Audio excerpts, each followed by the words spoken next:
Welcome to India TV Telugu news channel. CPI ఆధ్వర్యంలో ఘనంగా కీర్తిశేషులు కామ్రేడ్ గుమ్మి పుల్లయ్య 4వ వర్ధంతి వేడుకలు.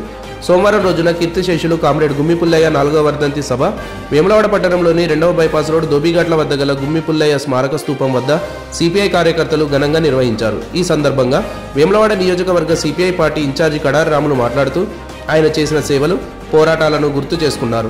ఈ కార్యక్రమంలో సిపిఐ పట్టణ కార్యదర్శి గాజుల పోషెట్టి, గుమ్మి పుల్లయ్య కుమారుడు మధుమహేష్, సిపిఐ నాయకులు ఎల్ల దేవరాజు, కోరెపు క్రాంతి, విక్రమ్, గాజుల దుర్గయ్య, పెంట శ్రీను, కనకయ్య, మల్లేశం తదితరులు సిపిఐ నాయకులు పాల్గొన్నారు.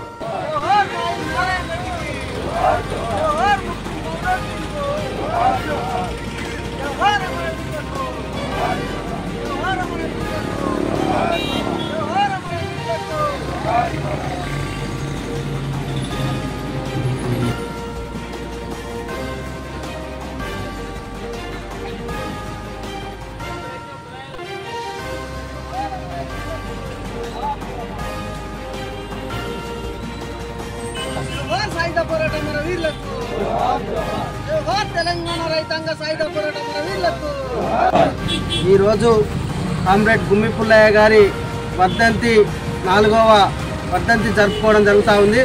ప్రధానంగా చూస్తే ఈ వేములవాడలో ఈ యొక్క ప్రాంతంలో ఒక బ్రాహ్మణ కుటుంబంలో జన్మించి పూర్తి స్థాయిలో ఎర్ర జెండా పోరాటాలలో అప్పుడు నైజాం సర్కార్ను తరిమి కొట్టే పాత్రలో కూడా పాత్ర వహించినటువంటి కామ్రేడ్ గుమ్మి పుల్లయ్య గారు, అదేవిధంగా రజాకార్లను అప్పుడు సాయుధ పోరాటం చేసి తరిమి కొట్టినటువంటి రుద్రంగి గెరిల్లలో కానీ, ఇటు పోతే అటు మన మానాలా కానీ ప్రతి ఒక్క ప్రాంతంలో తన చెప్తా ఉండే ఏంటంటే అప్పుడు నెక్కర్ పోలీసులకు భయపడకుండా నైజాం సర్కార్ను తరిమి కొట్టి ఇవాళ మేము ఒక ముఖ్య పాత్ర వహించినామని చెప్పిండు. తన బద్దా మెల్లారెడ్డి గారితో కూడా పాత్ర వహించినటువంటి కామ్రేడ్ గుమ్మి పుల్లయ్య గారు, అదేవిధంగా ఇలా స్వాతంత్ర సమరయోధుడు, ఈ యొక్క ఫ్రీడమ్ ఫైటర్, వేములవాడ ప్రాంతానికి చెందినటువంటి వామన కుటుంబంలో పుట్టినటువంటి బిడ్డ. ఇలా ప్రధానంగా చూస్తే ఒక ఎర్ర జెండా శివస్థాయి శ్వాస ఇడిచేంత వరకు ఒక ఎర్ర జెండా పోరాటాలు చేసి భూమి కోసం రైతులకు 1000 ఎకరాల భూమిని పంచడంలో కూడా పాత్ర వహించినటువంటి కామ్రేడ్ గుమ్మి పుల్లయ్య గారు వర్ధంతి జరుపుకోవడం చాలా గర్వకారణం.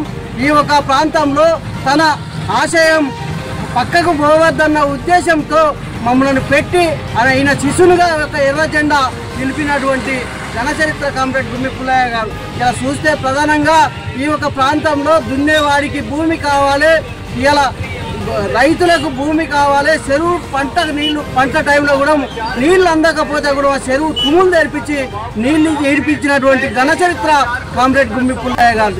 అలా చెప్తా ఉండే మాకు ఈ ఒక ప్రాంతంలో దేనికైనా కూడా శారదా ముఖర్జీ గవర్నర్ వచ్చినప్పుడు కూడా ఎంతో ఉద్యమం చేసి ఆ కేసులకు కూడా అనుభవించిన రాములు గారు అని చెప్పేది మాత్రం. ఇలా ప్రధానంగా చూస్తే ప్రాణాలకు సైతం లెక్క వేయకుండా భారత కమ్యూనిస్ట్ పార్టీ సిపిఐలో ఎన్నో ఉద్యమాలలో పోరాటాలలో పాల్గొన్నటువంటి వ్యక్తి ఇలా ఆయన ఈ యొక్క వర్ధంతి సభ జరుపుకోవడం గర్వకారణమని ఈ సందర్భంగా తెలియజేస్తా ఉన్నాం. ప్రధానంగా ఇప్పుడు రాబోయే ఎలక్షన్లలో కూడా సిపిఐ ఎన్పిటిసి కానీ, జెడ్పీటీసీ కానీ, సర్పంచులు కానీ, కౌన్సిలర్లకు కూడా పూర్తి స్థాయిలో ఎర్ర జెండా నిర్మాణం కోసం అందరూ కూడా కృషి చేసి ఈ యొక్క ప్రాంతంలో ఒకప్పుడు ఎర్ర జెండా ఎమ్మెల్యేగా ఉన్నటువంటి కామ్రేడ్ రాజేశ్వరరావు గారు చేసినటువంటి సేవలు కూడా ఉన్నాయి. ఈ యొక్క ప్రాంతంలో పూర్తి స్థాయిలో కూడా పోరాటాలకు ఈ యొక్క ప్రాంతంలో ఒక నిర్మాణంకు కూడా సర్పంచులు కానీ, ఇలా వార్డు నంబర్లు కానీ, కౌన్సిలర్లు, జెడ్పీటీసీలు కానీ పూర్తి స్థాయిలో నిలబెడతామని ఈ సందర్భంగా తెలియజేస్తా ఉన్నాం. ప్రధానంగా ఇప్పటికైనా కూడా ఇప్పుడు నాంపల్లి పల్లగుట్టలో అప్పుడు కాంగ్రెస్ హయాంలో అప్పుడు సిపిఐ ఎమ్మెల్యేగా ఉన్నటువంటి రాజేశ్వరరావు హయాంలో ఇచ్చినటువంటి పట్టాలు టీఆర్ఎస్ ప్రభుత్వం వచ్చినాక దాన్ని లాక్కోవడం జరిగిందని చెప్పడం జరిగింది. ఇప్పటి వరకు కూడా దాని మీద కాంగ్రెస్ ప్రభుత్వం వెంటనే చొరవ తీసుకొని ఆ పట్టాలు రైతులకు ఇవ్వాలి. అదేవిధంగా తిప్పాపురం బూడికుంటోనైతేనేమి ఇలా రైతుల ఎస్సీ కులాలకు, మైనార్టీ కులాలకు చెందినటువంటి జాగాలు అవి కూడా అవి లాక్కోవడం జరిగింది. వెంటనే ఆ రైతులకు కూడా అవి అందించాలి. అదే మరిపల్లి లాంటి ప్రాంతంలో ఆ రైతులకు చెందినటువంటి జాగాలు పూర్తి స్థాయిలో పట్టాలు ఇవ్వాలి. ఇలా మరిమాట్ల కొండంచెర్లో 80 ఎకరాలు కోడు కొట్టుకుంటున్నటువంటి రైతుల మీద కేసులైంది. ఆ కేసులు ఎత్తివేసి ఆ రైతులకు కూడా పూర్తి స్థాయిలో పట్టాలు ఇవ్వాలి.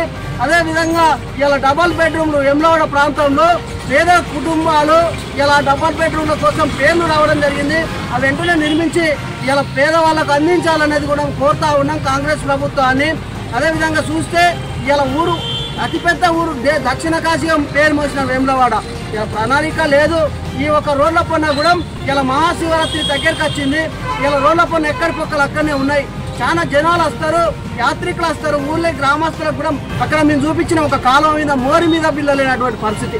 ఇలా 15-20 రోజుల నుంచి కూడా చెప్పినప్పటికీ దాని మీద కూడా ఆర్ఎంబీ అధికారులు కానీ మున్సిపాలిటీ వాళ్ళు కానీ ఎలాంటి చర్యలు చేపట్టలేదు. అటువంటివి కూడా చేయాలి.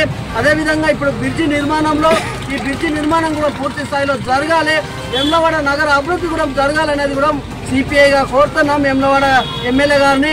ఈ యొక్క ప్రాంతంలో ఇలా నిరుపేద కుటుంబాలకు పూర్తి స్థాయిలో డబుల్ బెడ్రూమ్లు మాత్రం అందించాలనేది కూడా ఈ ఎమ్మెల్యే గారిని సీనన్న గారిని కోరుతా ఉన్నాం. ఈ సందర్భంగా గతంలో ఇచ్చిన మాదిరి ఇవి పోడు జాగాలకు పట్టాలు కూడా పూర్తి స్థాయిలో బీఆర్ఎస్ ప్రభుత్వం పూర్తి చేయలేకపోయింది. ఆ పట్టాలు కూడా కాంగ్రెస్ ప్రభుత్వం అందించాలనేది కూడా కోరుతా ఉన్నాం. ప్రధానంగా చూస్తే వేములవాడ ప్రాంతం ఇక్కడ పొడిగ జంగాల కాలనీలో కూడా